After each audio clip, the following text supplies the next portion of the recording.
The effects of pressure on the human body experienced during a dive are more varied than most people imagine. Throughout the Dive Medicine for Divers series, we've discussed pressure as it relates to barotrauma in the ears, sinuses, and lungs, and pressure when it comes to decompression illnesses. Pressure and the gases we breathe while diving also interact in a less obvious but equally important manner. At depth, gases can become toxic or narcotic, affecting your safety and health.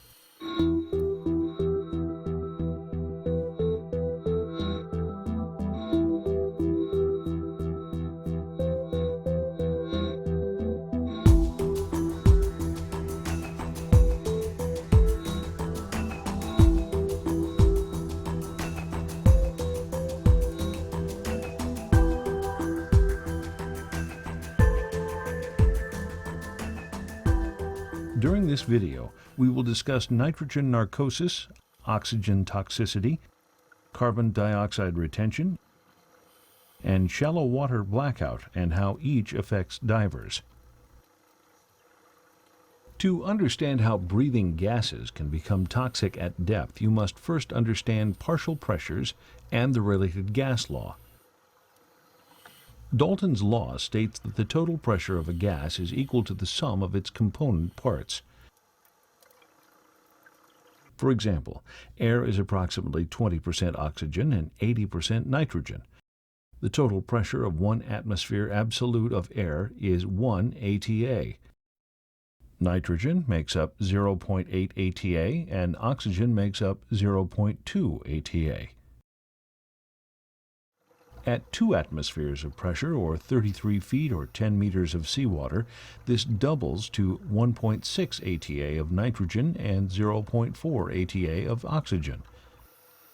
The percentage of gases does not change, but the effective pressure of each of the component gas molecules does change. This is important to divers, as it explains the phenomena of acute oxygen toxicity, which we'll talk about in greater detail in a later section. For the purposes of this discussion, the diving industry has determined that a partial pressure of 1.4 ATA of oxygen is the safe limit, beyond which acute toxicity becomes more likely. When breathing air, this happens at 198 feet or 60 meters of seawater. But with an enriched air mix, it can happen at much shallower depths. Breathing nitrogen at depth can bring out narcotic effects. We commonly refer to this as nitrogen narcosis, and in some ways it can resemble alcohol intoxication. Nitrogen narcosis creates an anesthetic effect on the brain and nervous system. Generally speaking, for divers breathing air, the initial effects of nitrogen narcosis are commonly experienced at about 100 feet, that's 30 meters of seawater. At a depth of 165 feet or 50 meters, it's often considered the maximum safe depth for air diving, largely but not solely due to nitrogen narcosis. At approximately 300 feet, that's 91 meters of seawater, divers breathing air become incapacitated. At that depth, the anesthetic effect of the nitrogen in the air is equivalent to 30% nitrous oxide, more commonly known as laughing gas, at sea level. Another way to visualize the effects of nitrogen narcosis is a commonly referred to illustration known as Martini's Law. This rough estimate states that each 50 feet, 16 meters of seawater is roughly equivalent to 1 martini. Remember, this effect is a simple guideline and is not impacted by things like body weight and hydration status, like alcohol consumption. Divers who are under the influence of nitrogen narcosis lose manual dexterity and complex reasoning and decision-making skills. They are often referred to as being drunk and describe a feeling of euphoria.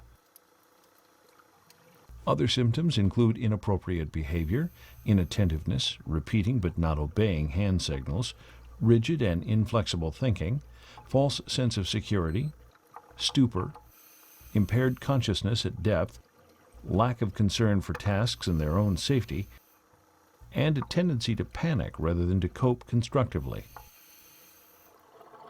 In situations with poor visibility and other adverse conditions, increased anxiety is much more likely to occur than is euphoria. Every one of us will experience nitrogen narcosis. However, the depth at which symptoms start and their severity will differ amongst individuals and even in the same person on separate dives. It is important to remember that familiarity with the sensation does not mean you aren't impaired. While experiencing narcosis, most divers are able to perform routine tasks, but they may not be able to handle an emergency or think critically, and as such may contribute to some diving accidents. Factors that increase the possibility of nitrogen narcosis include cold, stress, heavy work, fatigue, carbon dioxide buildup, and sedatives such as certain medications and alcohol.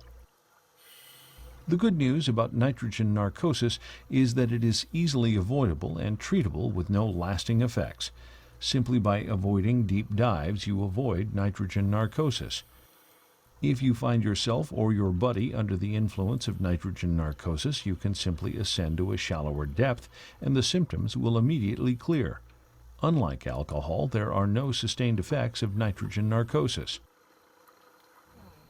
If a diver continues to have an altered level of consciousness after ascending to a shallower depth or surfacing, you should look at other possible causes for the problem, such as low blood sugar, carbon monoxide poisoning, medications, or decompression illness. In such cases, the administration of oxygen is recommended, along with cessation of diving until the cause is found and fully resolved. If you need or want to dive deeper than 100 feet or 30 meters, you should seek additional training and gain experience. A method employed by technical divers to avoid narcosis is the use of trimix. This gas mixture contains helium and enables a reduction in the partial pressure of nitrogen and thus reduces the potential for narcosis. Enriched air nitrox also has reduced concentrations of nitrogen and will theoretically enable a diver to reach greater depths without experiencing the narcotic effects. However, this potential benefit must be weighed against the increased risk of acute oxygen toxicity that exists when breathing elevated partial pressures of oxygen. Oxygen is essential for life, but too much of it may put the diver at risk. Oxygen toxicity affects us in two distinct ways and along two distinct timelines. The first is the result of breathing elevated partial pressures of oxygen for prolonged periods. This can lead to pulmonary tissue inflammation and reduced lung function. Not commonly seen in divers, this form of toxicity is more likely in a hospital or clinical setting or during prolonged recompression treatment. The second form of toxicity results from breathing elevated partial pressures of oxygen at depth. Symptom onset is acute and often characterized by loss of consciousness and seizures. Called central nervous system oxygen toxicity or acute oxygen toxicity, this occurrence should be of great concern for divers due to the high likelihood of fatal outcomes. The clinical hyperbaric medicine environment also exposes patients to elevated oxygen partial pressures, but seizures in this setting are extremely uncommon. Unlike their counterparts in the water, seizures occurring in a chamber aren't associated with asphyxia or drowning and are easily aborted by abruptly lowering the partial pressure of inspired oxygen. However, when an oxygen-induced seizure happens underwater, the diver will lose consciousness and will likely drown if not wearing a full face mask or unless immediate assistance is provided. Uncontrolled ascents or descents can also lead to further injuries like arterial gas embolism and pulmonary barotrauma. As mentioned earlier, the diving community has established 1.4 ATA as a safe partial pressure for inspired oxygen. At pressures above this, seizure risk increases. If breathing air, this same oxygen partial pressure would be experienced at 198 feet of seawater or 7 ATA. Using gas mixes with higher concentrations of oxygen reduce the depth at which this safe partial pressure of oxygen is reached. Signs and symptoms of acute oxygen toxicity include some or all of the following: acute loss of consciousness, seizures, muscle twitching, nausea, dizziness, tunnel vision, hearing difficulties or tinnitus, facial twitching, irritability, confusion, and a sense of impending doom. Unfortunately, acute loss of consciousness may come without warning, or possible warning signs may be ignored due to the distractions of the underwater environment. Apart from breathing increased partial pressures of oxygen, there are additional factors that may increase the risk of acute oxygen toxicity. These include elevations in carbon dioxide, resulting from exertion underwater or from increased breathing resistance, cold stress, carbon monoxide exposure, hyperthyroidism, and drugs that mimic the effects of adrenaline. Carbon dioxide is the byproduct of cellular respiration. All of our cells require oxygen to live and create carbon dioxide as a product of normal cellular function. As one might expect, the more we demand of our bodies, like during exercise, the more active our cells are and the more carbon dioxide is produced. Interestingly, it is the buildup of carbon dioxide and not a lack of oxygen that drives respiration. When carbon dioxide reaches a certain level in the blood, the breathing impulse is triggered. The harder we work, the faster carbon dioxide builds, and the quicker we feel the urge to breathe. The most common preventable reason for carbon dioxide buildup in divers happens when we skip breathe. By consciously attempting to intermittently breath hold, some divers attempt to conserve breathing gas. This practice, known as skip breathing, may result in a buildup of carbon dioxide due to inadequate exhalation of carbon dioxide. Counter to the intent of gas conservation, this practice can result in increased respiratory rates and induce an out-of-breath sensation, which leads to faster respiratory rates. This can actually cause a skip-breathing diver to use his air supply faster. Other causes of carbon dioxide buildup can occur with breath hold diving, breathing in a sealed environment, problems with a faulty regulator, and exertion. The medical term for high carbon dioxide in the blood is hypercapnia. CO2 toxicity occurs when blood levels become elevated enough to interrupt normal bodily functions. Signs of CO2 elevations include rapid breathing, tachypnea, bounding pulses, throbbing headache, shortness of breath, anxiety and restlessness, confusion, unconsciousness, and convulsions. CO2 toxicity has also been associated with a decrease in oxygen seizure thresholds and may enhance the effect of nitrogen narcosis.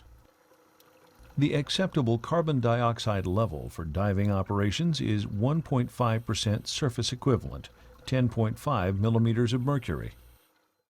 As rebreather systems become more common in recreational diving, the possibility of high carbon dioxide levels, also called hypercarbia, becomes a factor in more dive accidents. This hypercarbia is often due to malfunction of the carbon dioxide absorbent canisters and can be avoided by decreasing the exercise rate, being observant of the operating limits of the canister, checking for leaks at the start of the dive, and not reusing the absorbent, and flushing the system as required. When diving on open-circuit scuba, avoid skip breathing and breathe slowly and normally.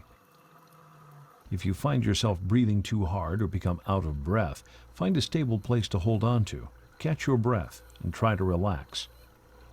If you are breathing so hard and fast that you are over-breathing your regulator, you are simply moving the stale air in your breathing dead spaces back and forth and not fully exhaling the air that has high levels of carbon dioxide. By not exhaling completely, you're not making room for fresh air and oxygen to enter the lungs and reach the alveoli where it is absorbed. Another place where high levels of carbon dioxide come into play is during breath hold diving. As we said earlier, the urge to breathe is triggered by elevations of carbon dioxide within the body. As CO2 is a byproduct of cellular respiration, it makes sense that more is created during exercise. During a free dive, either to reach greater depths or when spearfishing, the breath hold diver may find himself in a situation where carbon dioxide is created rapidly. This increase will drive the urge to breathe, which cannot be acted upon while underwater. To delay this process, some practice limited hyperventilation in an attempt to blow off excess CO2 prior to the dive. The concern with this practice stems from the fact that the oxygen supply within the lungs doesn't change with hyperventilation. With prolonged periods of apnea, that is, periods of non-breathing, the available blood oxygen is consumed to potentially risky levels without the compensatory effect of elevated CO2 to trigger respiration or prompt the diver to ascend. This may result in O2 levels dropping below the minimum level required for consciousness. When a diver ascends, the O2 levels within his blood will decrease, and this may result in unconsciousness, commonly known as shallow water blackout. Unconsciousness often happens within 15 feet or 5 meters of the surface, where the pressure drops off most rapidly. This is called hypoxia of ascent, and it leads to the drowning of many breath-hold divers. Without immediate support from a buddy, these divers will surely drown. Diving fatality reports often implicate hyperventilation in the deaths of breath-hold divers.